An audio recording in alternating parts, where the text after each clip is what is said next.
Di beberapa masjid kita lihat begitu banyak larangan-larangan, seakan-akan pengurus masjid adalah tuan daripada masjid. Anak-anak tidak nyaman di masjid, orang tua tidak nyaman di masjid. Hadirin sekalian, mall buka 24 jam, hotel buka 24 jam, tapi masjid tidak buka 24 jam. 1 juta masjid ini harusnya menyumbang begitu banyak kebaikan bagi Indonesia. Baginda Nabi membangun satu masjid, tapi kebaikannya tersebar di seluruh alam. Kenapa 1 juta masjid seakan-akan tidak memberikan kebaikan sama sekali? Masjid hari ini, amalan-amalan masjid tidak menjadi prioritas. Harusnya bukan fisik masjid, tapi amalannya. Hadirin sekalian, kami berkunjung ke perumahan Hakim Agung. Dulu masjidnya kecil, pengurusnya larangannya banyak. Dilarang tidur di masjid, dilarang makan di masjid, dilarang minum di masjid, dilarang ke WC, semuanya banyak betul. Akhirnya masjidnya sepi, dan kemudian pengurusnya mati. Ganti pengurus Pak Paujan, berubah cakrawalanya. Bagaimana menjadikan masjid menjadi tempat menyenangkan.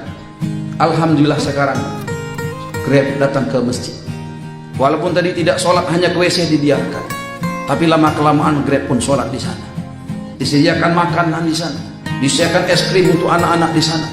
Subhanallah, hari ini masjidnya 4 lantai. Jamaahnya penuh tumpah ruah. Setiap Jumat disediakan ribuan kotak makan makanan.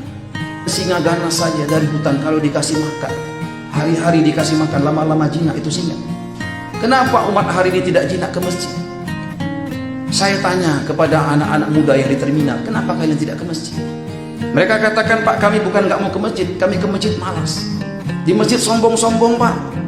Imam masjidnya sombong, jamaahnya sombong, pengurus masjidnya sombong, nggak ada senyum di masjid. Kalau di terminal ini, Pak, kami 1 gelas kopi bisa sama-sama. Kami bertegur sapa, saling senyum di sini, Pak. Enak. Saya catat. Kami datang ke mall, kami tanya anak-anak ABG, kenapa kalian tidak datang ke masjid? Masjid panas, Pak. Di mall dingin. Di masjid tidak ada senyum. Di mall walaupun satpamnya nampak bengis, kumis tebal, tapi senyumnya manis. Kami tanya anak-anak yang kemudian nongkrong di PlayStation, kenapa kalian tidak ke masjid? Pak, kami di masjid sering dimarahi, Pak. Kami diusir di masjid, jadi kami lebih senang main PlayStation di sini. Di sini dikasih teh botol dingin, Pak. Hadirin sekalian, kami catat dan kita programkan agar kemudian terjawab bahwasanya masjid adalah rumah Allah, masjid tak menjadi tempat yang paling menyenangkan di muka bumi. Maka alhamdulillah preman-preman kita undang datang untuk makan ngopi di masjid. Mereka tidak sholat, kita biarkan. Hari kedua begitu, lama kelamaan mereka nggak hati kemudian sholat. Lama kelamaan kita ajak juga itikaf mereka, ajak mereka memikirkan agama, ajak mereka mengusahakan agama dari masjid ke masjid, dari kampung ke kampung. Hari ini anak-anak muda yang tadinya orang tuanya tidak lagi menganggap mereka sebagai anak, hari ini mereka ditanya terus sama orang tuanya. Kita minta anak-anak muda tampil ke depan. Mantan-mantan preman tadi dengan tatonya tampil ke depan membaca kitab.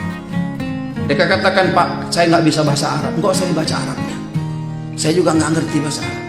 Udahlah, kamu baca yang kamu ngerti aja, bahasa Indonesia aja. Maka dia baca fadilahnya sholat, bahaya meninggalkan sholat. Belum dibaca, preman ini menangis, Pak. Tato kiri, tato kanan, menangis. Orang tanya, Pak, kenapa kok disuruh preman yang baca? Nggak apa-apa, biarkan saja. Daripada megang botol, mendingan megang kita. Subhanallah, lama kelamaan mereka memperbaiki bacaan Qur'annya. Kita minta mereka mengumandangkan azan. Beda ketika mereka mengumandangkan azan. Hati kita teriris.